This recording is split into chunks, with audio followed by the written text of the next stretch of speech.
In this video, I'll be taking you through our processes of packing up sales in the mornings. Little system for organizing our disc-only sales. I'll provide some inventory organization methods, tips, and tricks. And so you get a really visual, clear way of the things that you have on your inventory that are not selling, as well as ways to help improve and speed up your packing processes. That keeps my hands free so I can keep getting everything into the necessary containers and packaging and whatnot. I want to treat this video as a kicking off point, so if you have any suggestions or feedback or questions, please feel free to leave them in the comments below.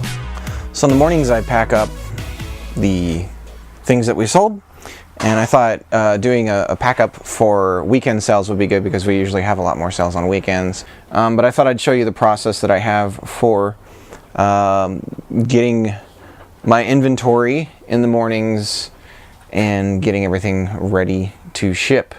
But I have an iPad app that I use. It's not an official iPad app, it's just using a program called FileMaker. And every morning I have a pack up list that I can go through and just see exactly what I need to grab. I find this is really useful because it frees me up to walk around and find what I need to get. But really, if you just have an iPad or an iPhone and you go to your eBay store and open it up, you'll see the items labeled to ship, and you can just grab them that way too. The reason why I do it this way though is that we do a lot of custom lots, and so games don't necessarily, like, I can't have them all in alphabetical order because they're set together in groups of 3, 4, 5, 6, whatever it is, things like that. And so I need to be able to look up by an inventory number that we use to track things. And keeping track of your inventory, I find out, even not just thinking listings on eBay, but thinking inventory for your business, having an inventory system and not just thinking about listings helps speed things up drastically. So first thing I'm going to do is get things off of this shelf here. We got a PS1 game. So I got Bushido Blade. Hang on, I'll be right back.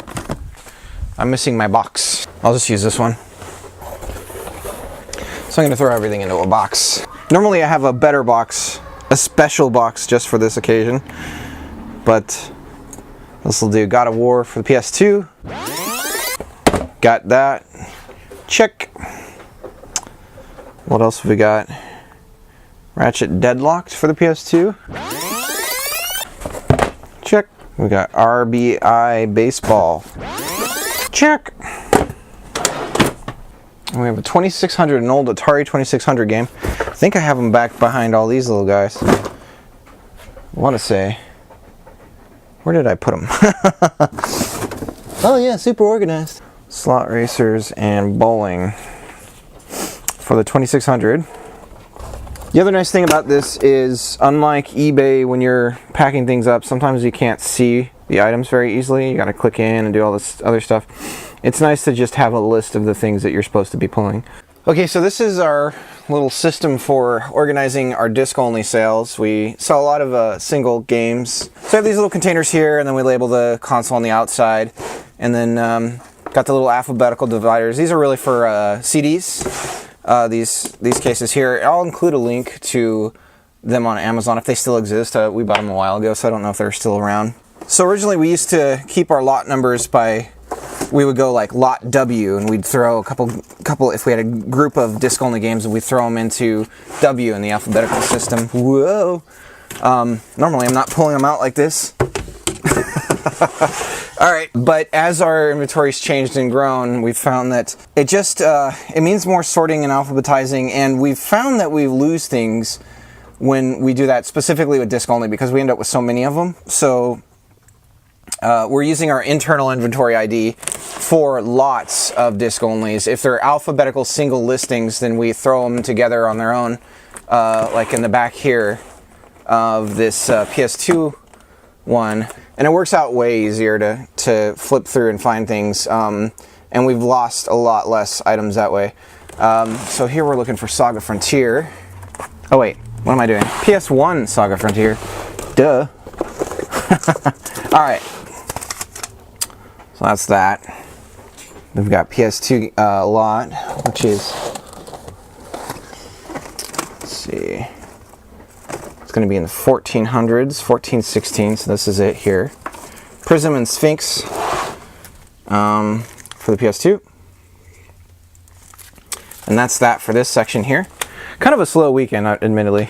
Okay, and then behind me, this is adjacent to the other shot where you saw the wall of games, kind of. We have a pegboard.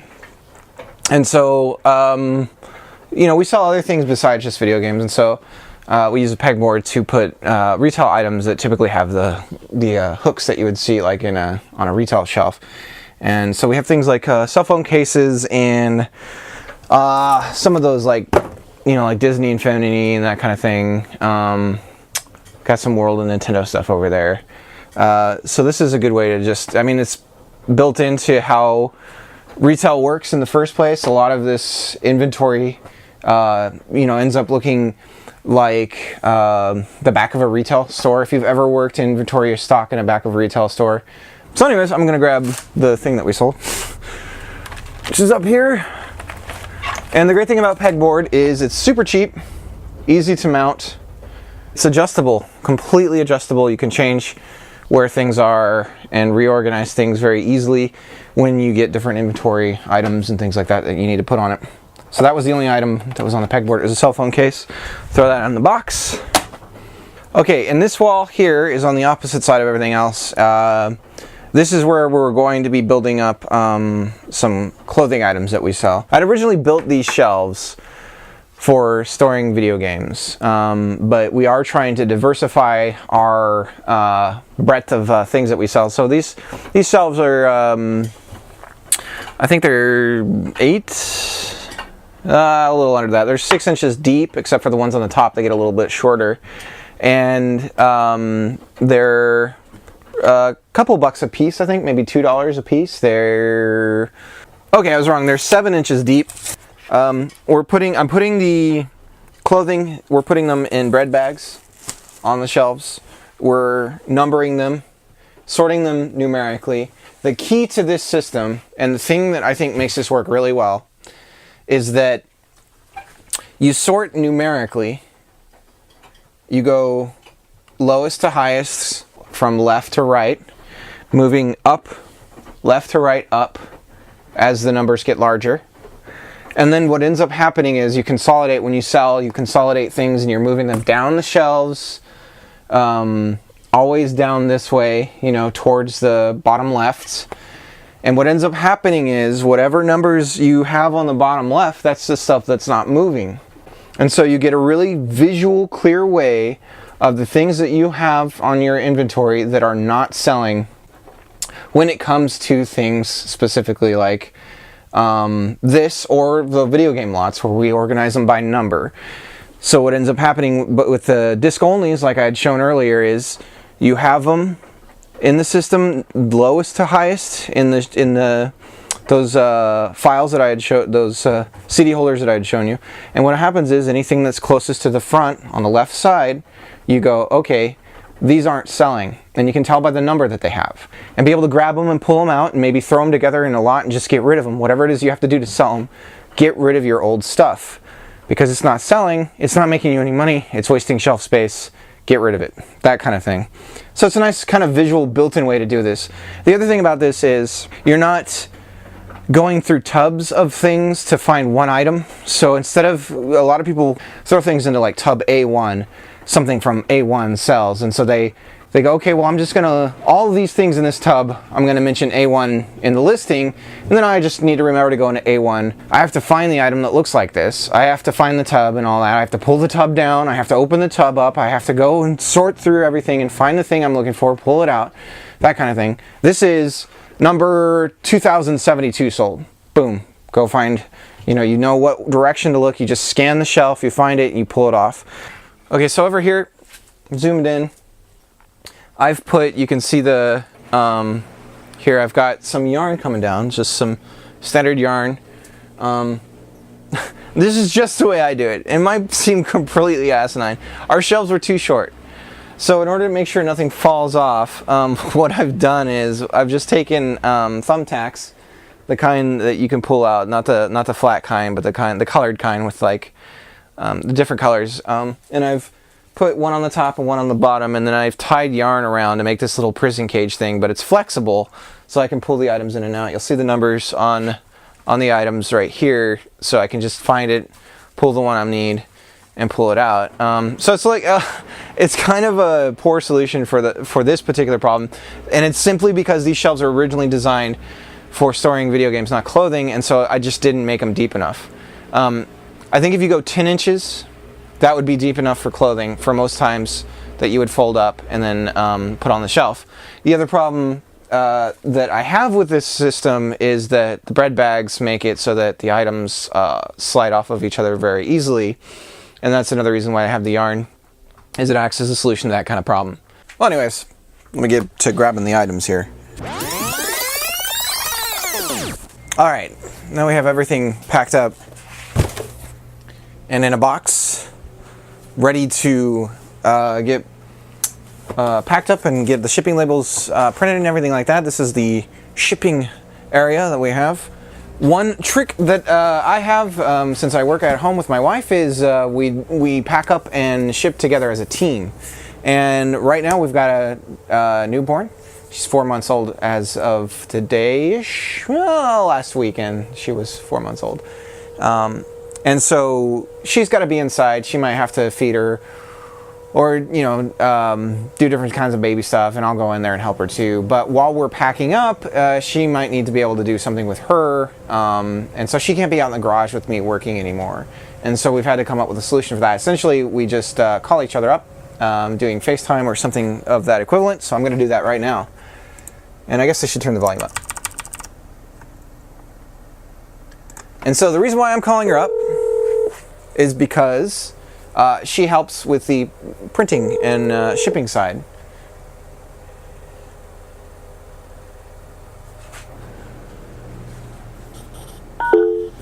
Hey. Hey.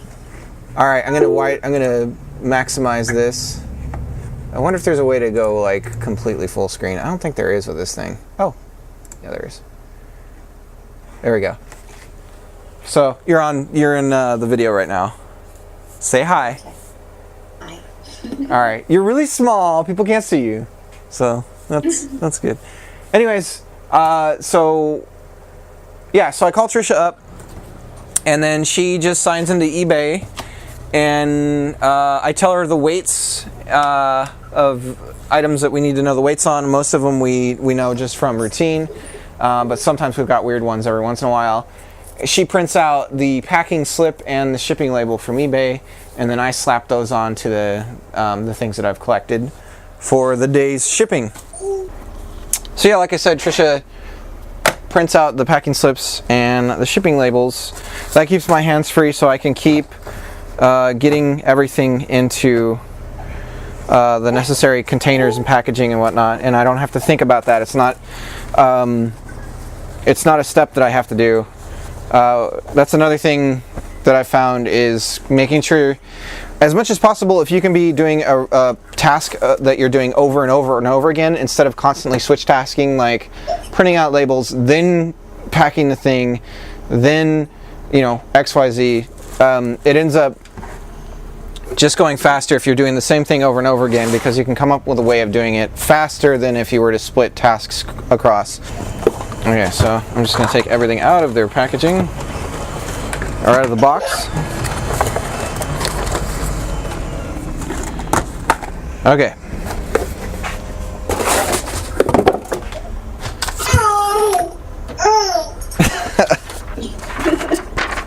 It's like, I'm on the video too.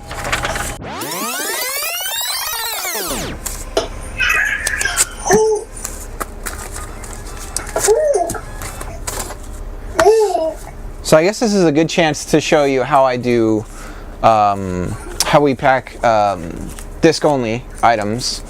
This is, over time, this is how we figured out the best way to do it for our specific needs. So we cut up cardboard into these little panels here, and then we also have packaging material for shipping a disc. Then what we do is you put the discs inside both of the pieces of cardboard, but here's the key trick to it. Cardboard has corrugation, right? There's valleys inside of them where there's usually 3 pieces of actual cardboard put together, and one of them, goes up and down in these little ridges. If you look on the other side, you're not going to see those ridges. So it carries more weight better from one angle than the other where the ridges are, because that's where it could collapse easily. So take and cross the ridges. So we've got ridges on this side of the discs. We're going to put the other piece of cardboard on top, and we're going to make sure that we rotate the cardboard so that the ridges are going the opposite direction. So that means that if this thing gets put in with a bunch of other heavy boxes, it's got tension on both sides going in opposite directions to help account for the weight of that object. And that seems to have helped us reduce damaged goods in shipping. There's a man, she's being so talkative. I know. So I have the packing slip in there, throw the discs on it, go like that, slap it inside, and then we've got these do not bend labels, throw that on top there. Always want to make sure that you're putting the correct label in with the correct item. So I'll look at the individual. I'm going to hide who it's going to. I don't want you guys to see that for their privacy. This little guy peels off here, you fold it in. Now it's got this big thick cardboard in there. And that keeps it from getting damaged while shipping. Adds some heft to it. To my right, you can't see it off camera, but I have a recycling little thing that I throw all the little junk that ends up kind of collecting when you start to throw things in their packaging. Sometimes for the more expensive discs, though, the more expensive disc onlys, we'll throw them into a jewel case to protect it a bit more because of the value of the item. Can I get a weight on the red and white shirt? Yeah. And actually, I do this more organized than what you're seeing right now, but because I'm showing this stuff on camera, it's kind of screwing up my normal routine. Because normally what I do is she's printing them out real fast, and then I'm throwing together the shipping labels with the correct packing slips, and then I just stack all those on top of each other. So I have this nice little set of packing slips. I'm screwing it all up now that I'm trying to explain everything. Oh yeah, you printed the packing. Got another disc only. Goes inside there. Slap the. Oh my gosh, I want to be on camera too.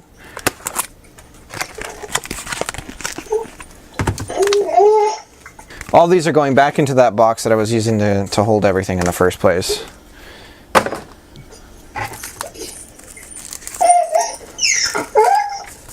And some of these sleeves are a little beat up because we reused them in the past, so we throw new ones on. Some of them.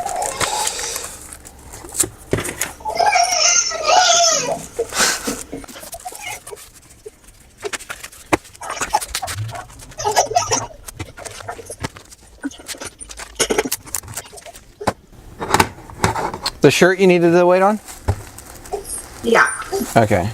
So one additional step the system that we have creates is that we need to make sure that the eBay shipping ID, the eBay order number, and our inventory ID are exactly the same. And this just helps, particularly with clothes where they all kind of, at least for me, I guess because I'm a guy, they all kind of look the same. It just helps me not make a mistake with correctly matching our inventory with the actual order that occurred on eBay. See, I'm doing this all wrong with the camera watching. I'm feeling pressure. All right.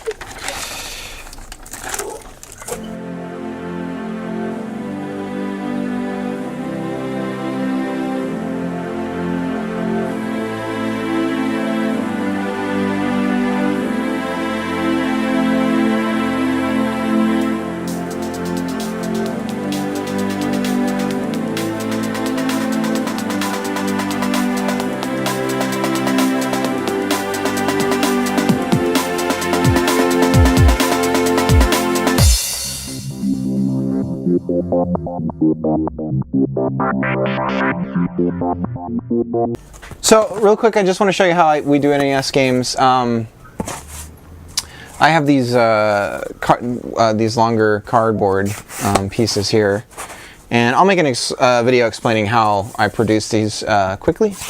But for now, just know that I take a NES game, put it inside, wrap it around like this, and the length ends just over the lip of the NES game. This also works for jewel case games as well.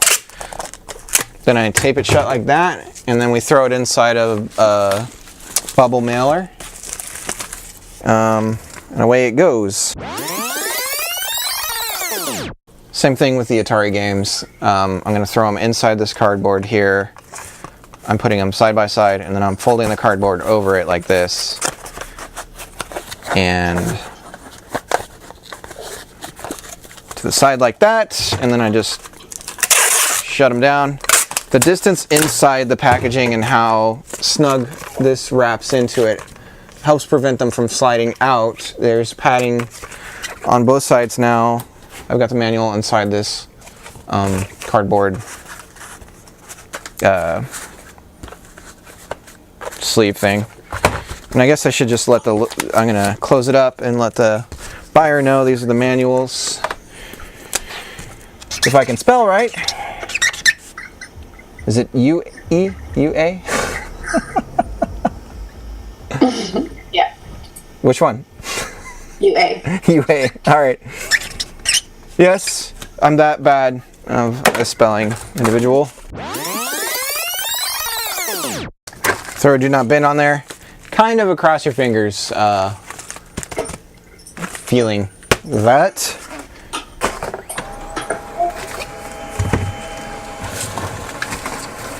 Alright, so now we're doing the rest is the majority of the video game stuff, which is what I'm sure a lot of you are interested in. So we've got these little DS games that we sold, and they're put inside the little mini disc containers and to keep organized for easily pulling them out. That was something that was missing from the video. And then I'm just going to wrap them. I'm going to actually wrap them inside the packing slip like this, so they have a little bit more packaging to protect them. But they would need so much actual physical weight directly on top of them in order to damage them that this works out really well with a single bubble mailer like this, and it wrapped up like that. Yeah, we've shipped like hundreds that way. I don't think we've ever had a problem. No. The thing about shipping in general is you just want to make sure that you're thinking about your weights and your packaging materials and how much everything is costing, because those are additional things that impact your margins.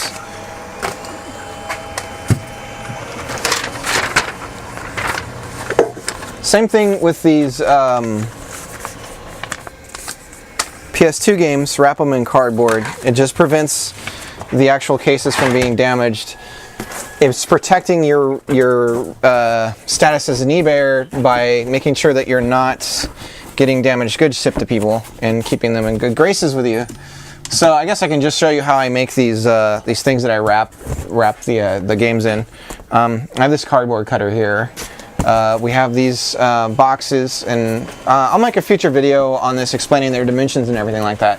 It works out perfect for our needs because we can cut these sides here, and these give us the long strips that we need to wrap up NES games and PS1 games. So let me just cut this real quick.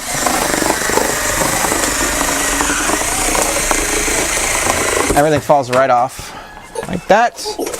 I have a little shelf that I keep these in, which then I do the other side here.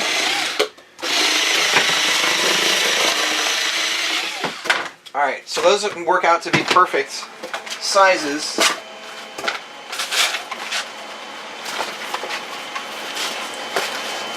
And then the middle part works for the PS2 games, right? Yeah, so these work out to be perfect sizes for jewel cases and things like jewel cases and NES games, the flaps of the box. And then this final one here, the base of it, the walls, works out to be perfect for wrapping not jewel cases, but DVD and Blu-ray size cases. So the same concept of wrapping them around, which you'll see in a second. Okay, that's everything. Okay.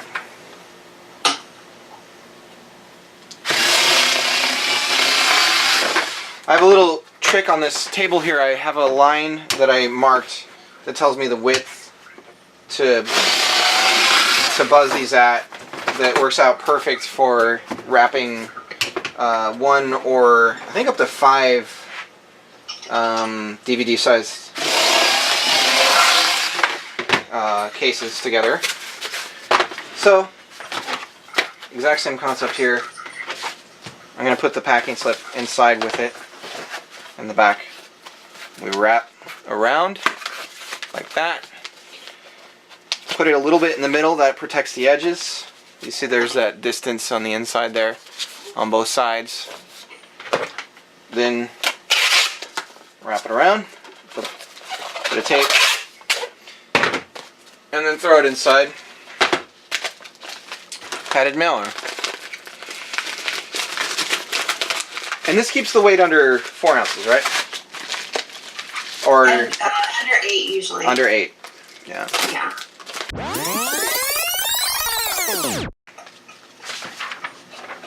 And this last one is the PS2 or PS1 Bushido blade. And it's the same thing. Here's the game.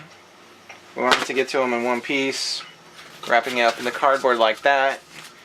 We got a little bumper on the edge, so if it tumbles around inside the packaging, the corners aren't going to get any weight applied to the actual plastic. This isn't 100% foolproof, but 100% foolproof means that we can't sell this for a cheap enough price that people would even buy it in the first place, and that we would make any money.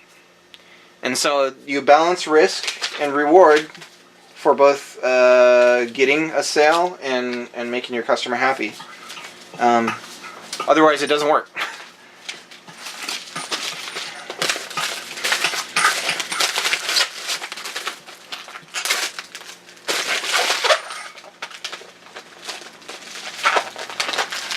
And really, statistically, the number of damaged items we have is very small.